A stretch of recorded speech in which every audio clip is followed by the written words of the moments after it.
Bom dia. Nessa terceira aula nós vamos conversar alguns pontos, alguns tópicos, iniciando por escassez.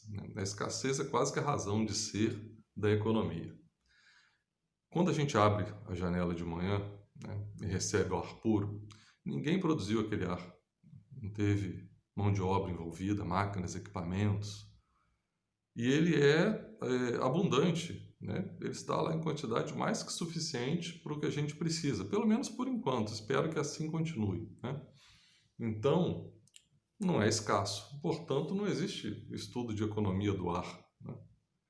Mas onde há escassez, é necessário ter o estudo de economia, porque ali você precisa de alocar, direcionar fatores de produção para produzir esse bem, que não é abundante. Vejam bem, que fatores de produção são esses? Nós explicamos no vídeo anterior. No vídeo sobre fluxo circular de renda, quando a gente menciona que as famílias cedem fatores de produção para as empresas, mão de obra, capital, terras, as empresas vão usar esses fatores de produção para produzir bens, e vão ter que remunerar as famílias pelo uso dos fatores de produção que elas cederam. Então, a família que cedeu mão de obra vai receber salário. A família que cedeu capital vai receber lucro. A família que cedeu terras, galpões industriais, vai receber os aluguéis, o arrendamento. Então, são rendas que as empresas passam às pessoas físicas por estas terem cedido os fatores de produção para as empresas. Bens escassos precisam de que nós aloquemos, ou seja, que nós direcionemos fatores de produção para que eles sejam produzidos. E, obviamente, como os fatores de produção implicam, no momento seguinte, a remuneração, o lucro, o salário, o aluguel, obviamente esses bens terão um preço. E o preço, o mecanismo de preço, é algo extraordinário se a gente parar para pensar um pouco mais de detalhe. Porque ele é o indicador, ele é a medida da escassez. Veja bem, um bem que seja muito abundante, que seja fácil de produzir, barato de produzir, abundante, ele não terá um preço alto. Já se um bem é mais escasso, um serviço, porque ele tem menos disponível na natureza, porque ele é mais complexo de se produzir, ele terá um preço mais alto. Isso é interessante que quando um produto, por algum motivo, encarece, por exemplo, nós temos aí uma demanda muito grande por leite. Houve uma matéria na imprensa, uma matéria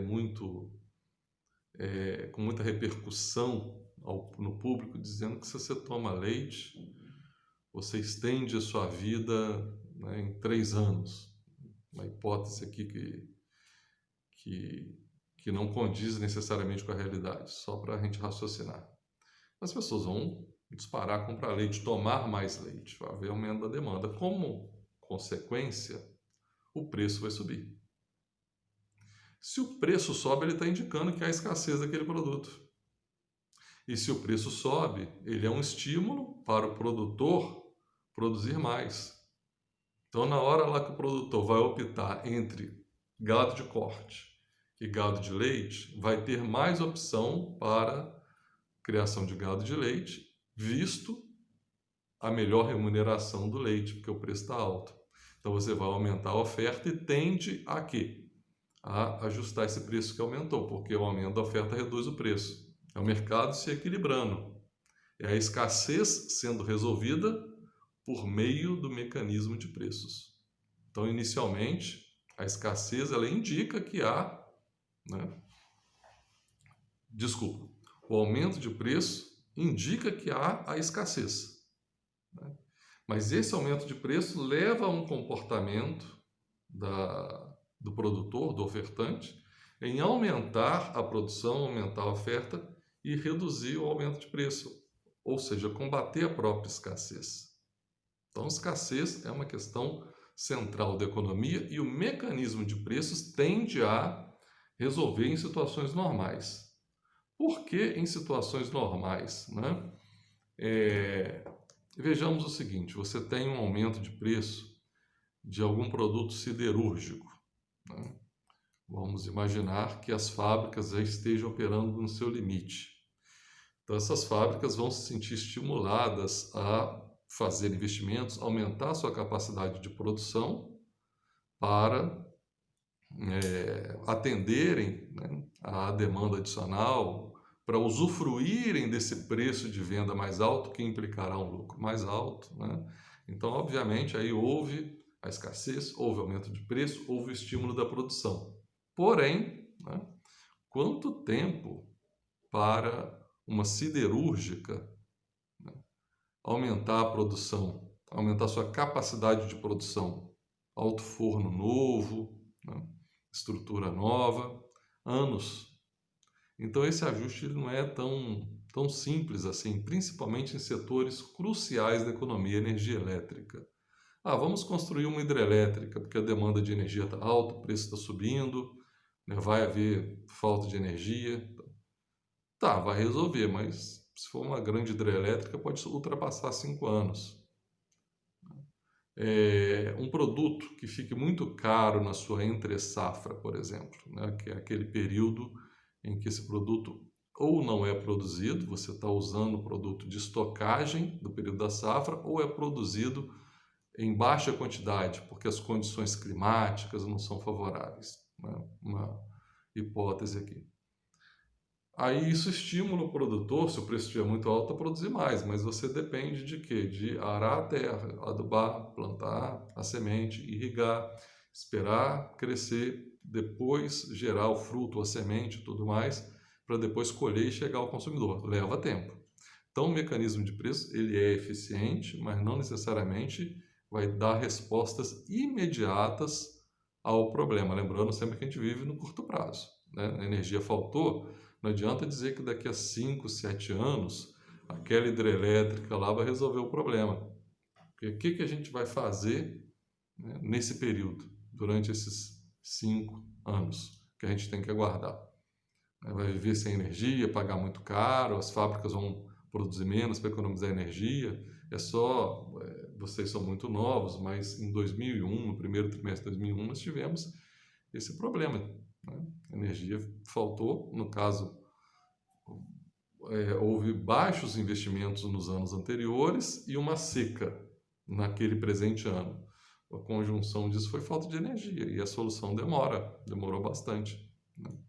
Nós estávamos ali num período de um início de ciclo de crescimento que tinha iniciado em final de 99, início de 2000. Entramos no primeiro trimestre de 2001 crescendo bastante.